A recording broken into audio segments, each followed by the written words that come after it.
Hi, this is a video about how to make maps for LAN-Caster using the Tiled tool, and specifically the things that LAN-Caster support and doesn't support.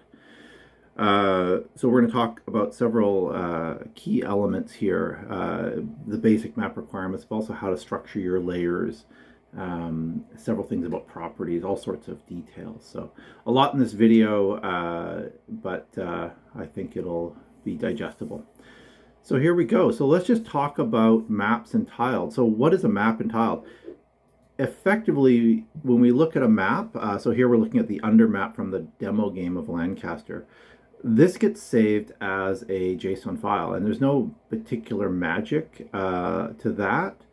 And there is a bit of a structure to it, though. So if I go into LAN-Caster, I go into the source folder, into the demo folder, all maps have to be stored under the map folder, and each map is itself a folder or a directory.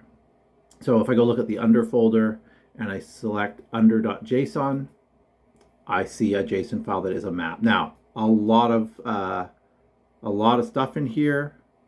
You're probably not going to have to deal with this file directly, but there are a few things you'll want to look in here occasionally, so it's worthwhile having a basic understanding of it. I just need to move this guy around a little bit. Okay. So that's what we're trying to make, is this JSON file, and you'll see that, even if I scroll to the right here, you'll see the piles of data in here, lots of zeros, some other numbers, and what does all this mean? So by the time we're done this video, you'll have a basic understanding of this, so that you'll be able to work your way through. So let's start with just the idea of creating a map. Now, the number one way for me, if you're going to create a map, if you're already working on a game, is to take a map you've already made, open it, and save as a new map in a new map folder. So in that case, if I wanted to make a new map for my demo game, I'm here in the under map. I can just do File, Save As. I can go back up to the Maps layer. So I'm in LAN-Caster Source, Demo, that's my game, Maps. And let's say I want to make a new under map, so I can do a new folder, and maybe I want to make a sky map. So I'd call it Sky. So now I have a folder called Sky. And now I want to save my map. Now I have two choices for what to name my map. It has to be a JSON file format, but I can either call it map.json or I can call it sky.json. So if it's in the Sky folder, it has to be called sky.json, but I also have the option of calling it map.json. Now, the great thing about calling it map.json is if I change my folder name later, from being Sky to being, clouds, for instance, everything will still work.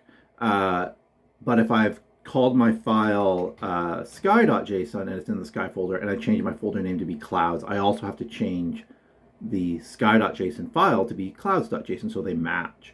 The downside, and I certainly recommend that you do that you match your folder name and your file name. So I would call this sky.json.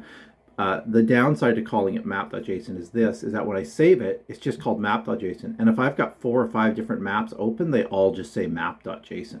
So that's no fun. So I'm going to close that. I'm going to actually go into my demo and delete what I just did and do it again, because I'd like to do it from scratch, just so that you see that. So I'm going to go into Maps. I'm going to go into my Sky folder. I'm going to delete that file. Okay, so making a new map. Step 1, create an empty folder. I've done that. I've called it Sky. Now, if you were to stop here, just create a folder and not put anything in it, LAN-Caster will not start. Again, if you have a folder in the maps directory, so I'm in source, demo, maps, and I have a folder called Sky. If there's not either a map.json in there or a sky.json in that folder, LAN-Caster will not start because it does not have the data it needs. So we're going to go back into LAN-Caster, back into Tiled, and we're going to say new map. So what are the options here? So what you're going to see here is several options around isometric, hex, and orthogonal. LAN-Caster only supports orthogonal. For the tile layer format, only CSV is supported, and the tile render order is right down. Those are the only options that LAN-Caster supports. Beyond that, LAN-Caster only supports fixed map sizes, so you cannot do an infinite map. but then you can pick what you want. So, I mean, 6 tiles by 6 tiles is not very big. Let's at least make it, say, 10 tiles. We're going to make a very small map today. 32 pixels, sure. We'll make it 32 by 32 pixels for our tile size. And then I can say save as. So I'm going to go back into my folder for sky, and I'm going to call this sky.json. And then I start off with my nice empty map.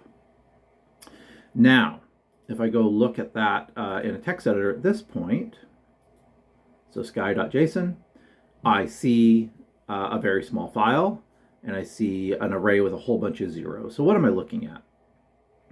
What I'm seeing is essentially my first layer that comes in, which is a tile layer with a bunch of squares with nothing in them.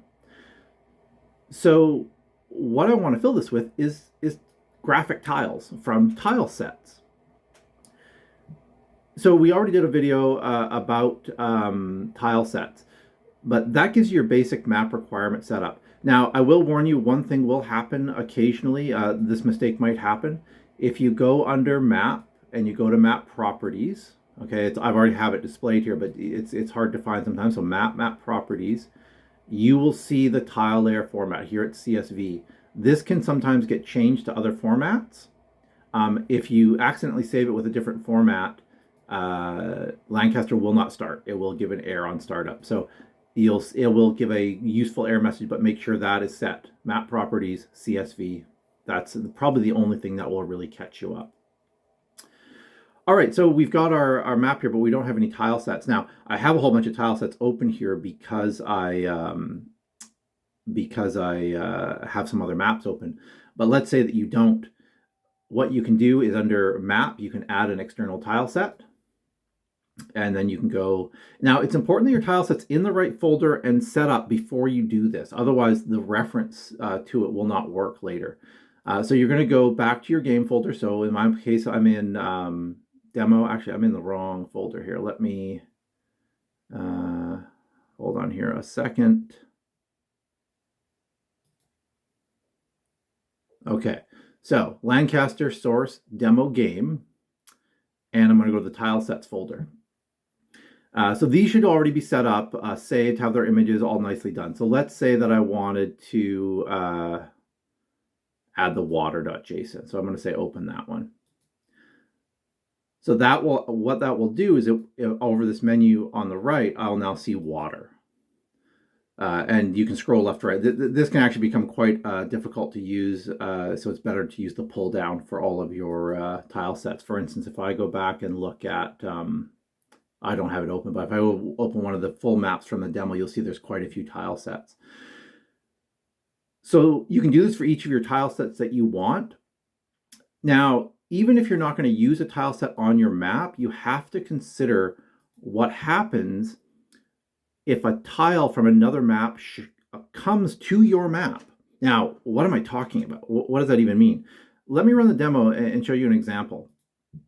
So if I run, let me go back to LAN-Caster here, run the demo. Actually, I'm going to run demo test just so that we have a better example here. Just going to let this start up. Okay. So let's actually use the Java player because this is an easy one. Okay, so Java is a tile from a tile set called soldier, and we're on the start map right now. And now the soldier just went to the end map. Now the client needs to render the soldier on the end map. Now, when the end map started, it didn't need the soldier tile set at all. Okay, but now that the soldier has come to this map has to have this tile set. So what this means is that even though maybe I don't need the soldier for this map because the soldier's not going to appear on this map as I design it here, if it's possible that a tile object is going to come to this map, be put on this map by the server during gameplay, then I have to go add external tile set, add the soldier. And the same is true add external tile set, add the princess. And the same is true for any of the other ones. So you have to make sure that all of those soldier, princess, so on and so forth, even if you're not going to use them, are here. So it's very important. You'll get errors about not being able to find the global ID of a tile if you don't do that correctly. And it's not a big deal. It's an error you're likely to run into. It's a mistake you'll make. That's okay, but it is key. So the last thing I want to talk about with Tilesets here is the idea of global tile IDs. Now, this is not something that you should have to deal with much, but it's something you need to be aware of.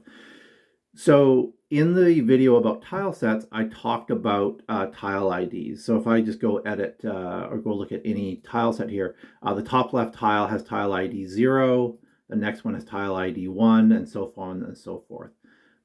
But in a map, I'm working with multiple tile sets. So I can't just say tile set 0. I need to have a numbering system that works for all tile sets. And I need this because of the way things are saved. So if we look at an example right now of sky.json, we see the data for that basic tile set at the beginning, and we see all zeros. This means there is no tile. This is a global tile ID. Now, this is not a tile set tile ID. It's a global map. I should say this is clearly, it's global to the map, not to the entire game. So each map does this separately. So if I look at this, I see all zeros. So what I'm going to do is I'm just going to go back to the water, and I'm going to put in maybe that tile into the second position here. Okay, so now we've got that. I'm going to save this now. So I've done several things. I've added some external tile sets, and I've put one tile in place. Now, if I go back and look, two things have happened. One, I see there's a number 15 here now. So in this first layer that I've created, this tile layer, I now have tile number 15. And I also have the tile sets I've added. And what I'm seeing here is this first global tile ID of 1 and 19 and 55. So what this means is that this number 15, I can look at this, I can go, well, number 15, it's greater than 1, and it's less than 19, so I know that this is my tile set. I'm also going to subtract 1 from that. So it's actually tile 14 from this.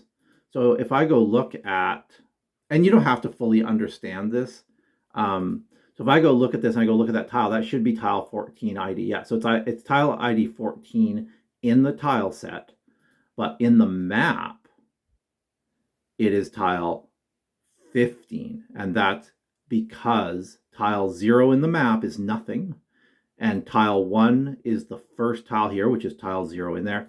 Anyways, without going into all the details, just know there's global tile IDs and there's local tile set ones. LAN-Caster game engine will, for the most part, take care of all of this for you. Just know that if you're looking at a GID of a tile or a global ID of a tile, it's global to the map. Now, these numbers might differ map to map. So another map might have these in a different order, and that's okay. Anytime you use the LAN-Caster functions or methods to move, especially sprites, from one map to another, it'll take care of all of this for you. You don't need to worry about it too much. But just so you know what you're looking at when you see this. Okay. That's enough about that kind of stuff, about tile sets and how they're used. So let's actually talk about maps, which is really what this video is about. So I want to talk about the kinds of layers you have. So there's two primary layer types. So the first one is the one we've been playing with, and this is, this is a tile layer where the tiles are arranged. Again, if I just start filling it in, I'm just going to do some scribbling here. The way the data gets saved is like this. It's very simple. It's very grid-oriented. There's very little flexibility. But this is very useful. So this is how the majority of your base graphics are done. Now I'm going to open back up, say the start map here. And I'm going to turn off some layers that I don't want to see right now. So let's just turn off anything that is not a tile layer. Yeah, so here's the tiles for this map. So you can see with this method, using different tile sets, you can do a lot. Now, if I actually go back here and I turn off all of these other layers, what we're going to see, and I'm just turning off the visibility. This is where my map starts. So there, I have a layer that's just grass with some paths. On top of that, I've layered some of my stairs going down. I've put some water on top of that. Again, tile sets have transparency, so that's how you can get the see-through on the edges of tiles. I've got a rock. There's some other things. And then I have some of my pillars. I've got some bridges. I have all of these different things that are used in my game. Whoops, I'll leave that one off for a second. I'll explain that one later. So without getting into all the things about how you layer pixel art and all of that, that's what tile layers are. They're arranged on this grid. You can do all sorts of nice graphics with them. Now, when we talk about LAN-Caster, the server and the client, the server ignores these layers completely. Well, almost completely. The client is the one who really deals with these, renders them, takes care of that. They're really not part of the gameplay. But the server can turn things on and off. So for example, if we look at the door here up at the top, where I was just wiggling my mouse, you'll see there's a door open, door closed. That graphic is done by changing the visibility of a tile layer. So the server can tell the client to make tile layers visible or not visible, to hide and show them, the same as I'm doing here. But that's the only involvement the server has with tile layers. The game really doesn't take place in tile layers. They're just graphics for the player to see. Obviously critical, but not something the server does for game logic. Okay, so that's the basics of what a tile layer is. And then the other type of layer we have are object layers. So let's go back to where I was. I made a mess of this, but let me turn on all the object layers and turn off all the tile layers. I'm just going to flip this around. Your map doesn't need to be this complex. This map actually could probably be even a little bit simpler. And sprites need to turn on. Okay, so these are all the object layers. Now, for the most part, the client doesn't care much about object layers. It's the server. So when we look at the game that we're playing, this is what the server deals with. This is actually the game data. This is all the game logic. This is what's really happening as far as the logic goes in collisions. Everything else that we just saw for the tiles is just decoration. There's one layer here that matters, and that's the sprite layer. We'll talk about that later because we actually see there are some graphics, but mostly what we see here is just rectangles and points. If I get rid of that sprite layer for a second, if I just kind of do the inbounds layer on and off, it's just a bunch of squares. If I flick the triggers on and off, again, a bunch of squares. The reference layer, a bunch of points in this case. And I don't think there is an out-of-bounds layer on this map. No, there isn't, not needed. So most of the game logic just takes place between points and squares in this case. So when we talk about object layers, there are different kinds of objects, and you can do shapes and things. But primarily, we're going to stick with that. So I just want to talk a little bit about the types of objects.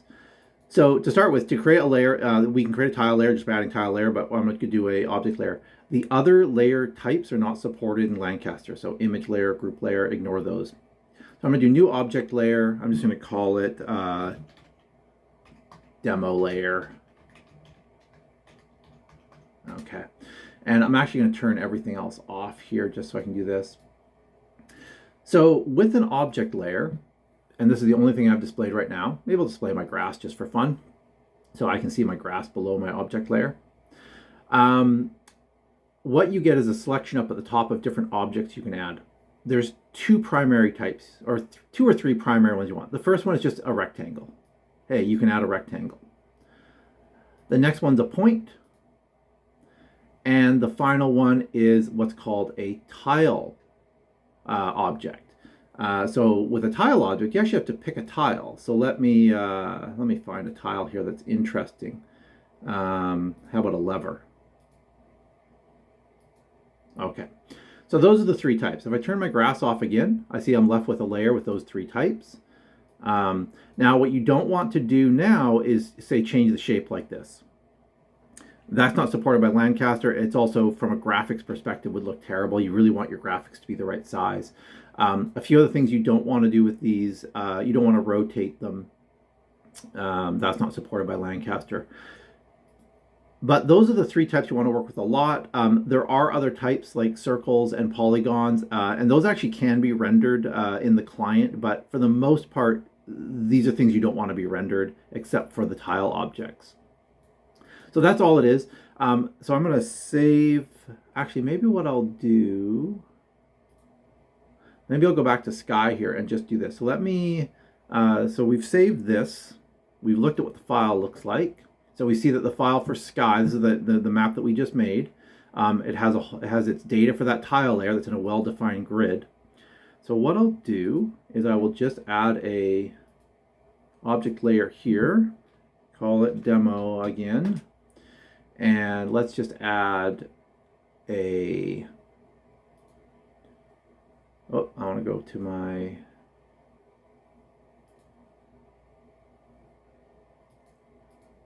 demo layer, do that, insert tile. Oh, because I haven't added this tile set yet. But I should be able to do this regardless. There we go. Okay. So I'm going to add a lever tile object. I'm going to add a point object. And I'm going to add a rectangle object. And I'm going to save that. So if we go look at this file now for the sky, what we see in our layers array, this is JSON data, we see a new object layer named demo. There's our object layer named demo. And now we see the objects in that layer. So to start with, we see our lever that we added. So its global tile ID is 92, and it has an X and Y location. We have our point object that we added with its X and Y location. And then we have this object, doesn't really say what it is, it doesn't have a global ID, doesn't have a point, so we know it's just a rectangle. The default is rectangle. And with that, we see its X and Y location, we see its width, we see its height. Okay, so that's all there is to it. Now, one of the things that I'll point out here, remember earlier we were doing add external tile set. I added a lever without using the add external tile set explicitly. And because of that, Tiled added in that tile set for me automatically when I saved. So it gave it a global tile ID and added in. I didn't do that with the add external tile set. You could do it either way. If you're using a tile, it'll automatically get added for you, which is nice. Okay. So we've talked a little bit about what an object layer is. Now, there are some special object layers. So like I said, the gameplay takes place on the object layers, and we want to make sure of a couple things. One is some of them are well defined, like the server actually looks for certain named object layers. Also, the client ignores some layers. Now, so when the client goes to render a map, if we go back to our start map, and actually we turn everything back on. Actually, let me just turn on, yeah. Oh, I'm locking, not turning on, sorry. Just turn everything back on here. I'll leave black off for a minute. But turn on all of our tiles. I'm really messing up the visibility settings on this map, but that's okay. Okay, so we don't want the client to render a map looking like this with all these crazy squares and points and things that we want, because some of this is game data. So things like triggers, inbounds, our reference layer, we don't want to see. Oh, and that's my new demo layer I added. So let's throw out the demo layer. Boop. Okay. So these are what we call special well-defined layers. And they're the ones that do that gameplay I was talking about earlier. And they're handled in a very special way. So if we look at some engine code here, we'll just point out a couple of these things. So if we look at client map, I won't go into the details of all of this, but this is the client map class. So this is the class used by the client to render maps. we'll see that it actually explicitly hides some layers. It never renders them. So the inbounds, out of bounds, triggers, reference layer. So if you have layers with those names, they will never be drawn, ever. The sprites layer is a little special because the sprite layer is hidden based on the data saved, but then the server sends the client new sprite layers constantly to render. So this is saying hide the sprite layer in the saved data of the map and then get a new one from the server to draw. So that's how that one's being saved. But then the other ones are just never rendered. And the server also does something special with this in that it actually pulls these out for easy reference. So let me find an example here. So if I just find any old piece of code here, maybe the nmap, and I go look here, find an example. Yeah, there's an example. So I'm in a subclass of the server map. I won't get into details of that, but the trigger layer you can just reference by its name as part of the map itself. So self is the map that we're working on, and then triggers is the layer. So the well-defined layers, you can't do this with every layer, but you can do it with these well-defined layers. So you can get very quick access to them. For all the other layers, you actually have to search through the list of layers to find the correct name, and then so on and so forth. But for these layers, it's very well defined. You'll see this all throughout the code, this kind of naming, but you can only use it for those well-defined layers.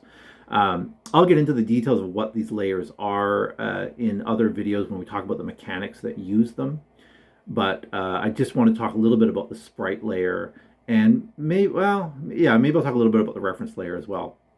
So the sprite layer is the layer where most of the actual gameplay takes place. It is the only layer that is sent between the server and the client. All other layers are not sent. Now, the server can turn on and off the visibility of layers. So the server can say, hey, turn the water layer on or off. But it can't change the water layer on the client.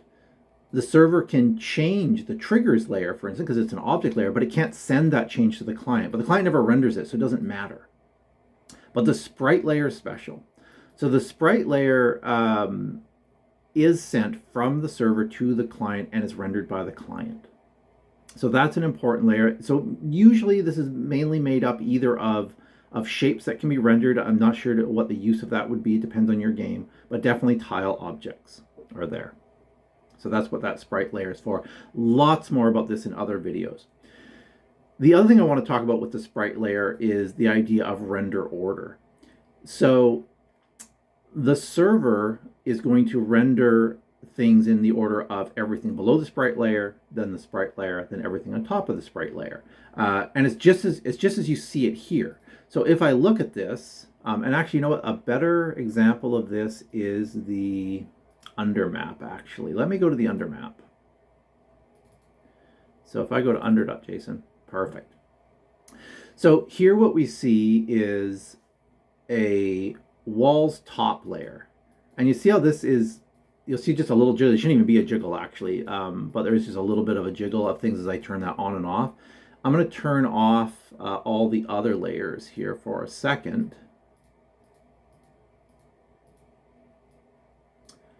And turn off sprites.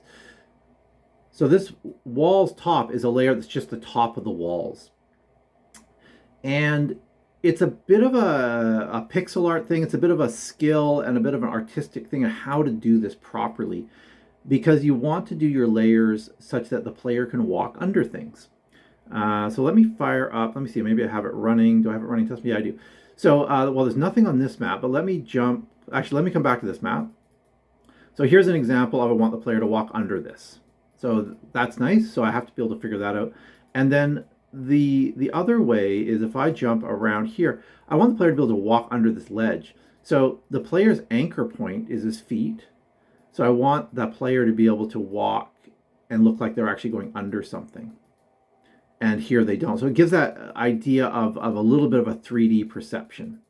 So here the player can walk to their feet up to the edge, and here I didn't actually do it for that one. Oh, I did it for this one though, a little bit. So you can see there's a little bit of overlap that it overlaps the player. So I'm not going to go into great detail, but the way I typically would suggest you build out a map like this is to, well, I'm going to turn off this stuff, worry about the base layers first. So start at the bottom, work your way up for how you want your maps to work. And actually, I'm going to turn that off. And then figure out where your sprite layer is going to be. Okay, so in this case, I've got my saws or sprites.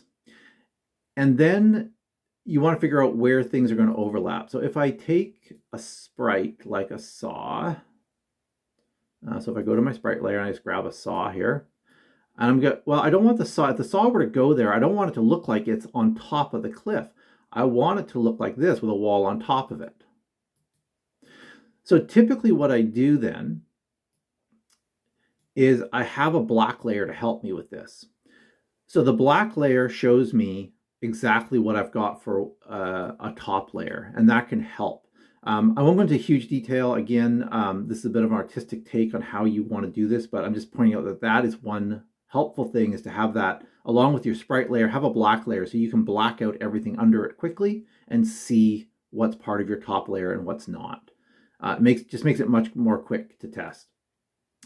The other thing as far as designing maps is the idea of layer visibility and using it for graphics. So I showed earlier, or I don't know if it was in the Tileset video or in this one, how the opening door on the start map is just a layer visibility. Here what we have is this rock over here. And when the rock explodes in the demo, that layer gets turned off and the explosion layer gets turned on. And that's how that explosion works. That's how we explode the rock. I mean, there's some other things that happen as far as on other layers, but that's the graphical part. The server simply turns those layers on and off, and the client displays that change. So again, that's another way to use these layers and layer visibility. Okay, so I've talked about the sprites layer a little bit, how you want to make sure there's overlap and underlap. The triggers, inbounds, out of bounds, I'll talk about them on other ones. The last one's called a reference layer. I'll just talk briefly because it won't get a lot of coverage in other things. You can have a layer called reference, and you can have whatever you want on that layer.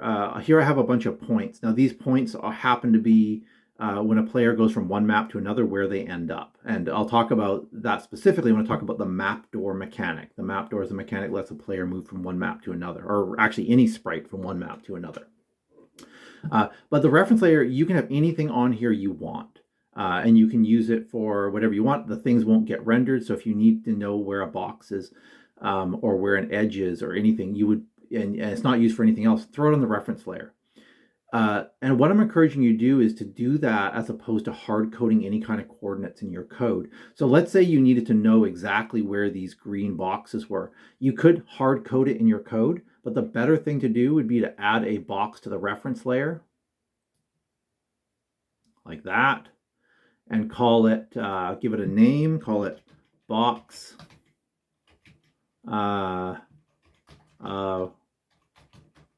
box around boxes. I mean, that's a terrible name, but you can get whatever name you want. And now in your code, you can actually go look for box around boxes and find its coordinates, its width, its height, and use those coordinates. And then the person designing the map, it may be you, may be someone else, but if its graphics change, they can also move the box. And the code doesn't have to change. So that's a key component, I think, of good design is making sure that you use that reference layer. So if you need to know where something is, use a point or use that. So when we save that, if I go look at the JSON file, which I'm in the under map actually, so maps under.json, if I go look for box around boxes, I will see that in the, make sure I'm in the reference layer here, lots of things in the reference, yeah, so I'm in the reference layer in the JSON. I can actually see now that there's a box that has those properties, that has that name, so I can find it later. And this, I'll talk a lot more about the functions that LAN-Caster provides to easily find things like this and get you these coordinates. But that's how you'd want to approach it. The final thing here that I just touched on is properties. So we talked about layer order, we talked about using black. Actually, I guess I'll talk about anchor points first. There's a few things that are a bit confusing about this. So I talked about tile anchor points in the Tileset video, so have a look at that. Now, when you save something, and this is an incompatibility between tiled and LAN-Caster and the Pygame graphics library that LAN-Caster uses. If I look at this saw and I look at its XY coordinates here, this is actually the XY coordinates of the bottom left corner. So you'll only know that this, you only use this if you're working in tiled. When this gets loaded into LAN-Caster, the XY coordinate is changed to be the top left corner as opposed to, sorry, this is the bottom left corner. That's how tiled does tile objects. This is not true for rectangles or points, only for tiled objects. I'm not sure why they have this strangeness, but they do. So LAN-Caster will change that to be the top left corner. So just know that that's a coordinate issue. The other thing to remember when you're working here, there are no anchor points specifically. So when you watch the tiled, the Tileset video, it'll talk more about these anchor points. But it's very critical that you understand that by default, the anchor point is going to be the center. So for this box, if I want to change the position of this box in the, once I'm in the server code for LAN-Caster, I'm actually going to change the anchor point, which is going to be the middle of it by default. So because this is in a tile object, the anchor point is going to be automatically set by LAN-Caster to be the center of it, which will be dead there. So if you want to move around, you're moving it by that point. It's something you'll get used to. It's not a big deal, but just know that even though you're working in XY coordinates or corner coordinates here, when you get into LAN-Caster, you're actually going to be working with anchor points. Yeah, and again, the top left corner of this, and you can always look down at the bottom left here to see your coordinates and see the coordinates of the object. So the rectangle's top left corner is, in fact, the coordinates you see here, but for a tile object, it's the bottom left corner that you see on its properties. So very strange system, but once everything gets loaded into LAN-Caster, the engine code actually takes care of making sure the anchor point is set, that all the coordinates are the top left corner based, and you move everything by anchor after that point. Okay, so there is some strangeness there, but it shouldn't cause you too much grief. Finally, properties. So there is the ability to apply several types of properties. Two of them are really well defined, and then there's just custom properties. So the first two are the name and the type. So most of the game mechanics in LAN-Caster will do a lot with the name and the type. So name is usually useful if you have one of something. You can just give it a unique name. Type is usually if you have a whole bunch of somethings. So for the saw, I've got saw 1, 2, 3, 4, and I've got all of them are of type saw, but they all have a unique name. And the way that works, let me turn my triggers back on. And the way this works is I actually have a trigger here, and it's of type stop saw. I'm not going to go into all the details of how this works, but this has a property called saw name saw1, and in the code of the game mechanic, if this gets triggered, it will actually find the saw named saw1 and stop it from moving. So there's those two properties. Without going into details, I'll get into all sorts of things there with mechanics, but just so you know, those exist. And then there's custom properties. So you'll see this all over the place. If I click on this mud, I see there's a speed multiplier custom property, and that's something that's needed by the speed multiplier trigger type. So the mechanic called speed multiplier has a trigger, and it expects there to be a custom property called speed multiplier. So again, to add these, you just click the add button, you give the name of the property, so I can give ABC, and you say what type it is. You can make it a color, you can say okay, and then I can set that custom color. And then that's meaning, I mean, that doesn't get used by anything in tiled. It's something you'd have to code into your code in the server side or the client side to use that data. All right.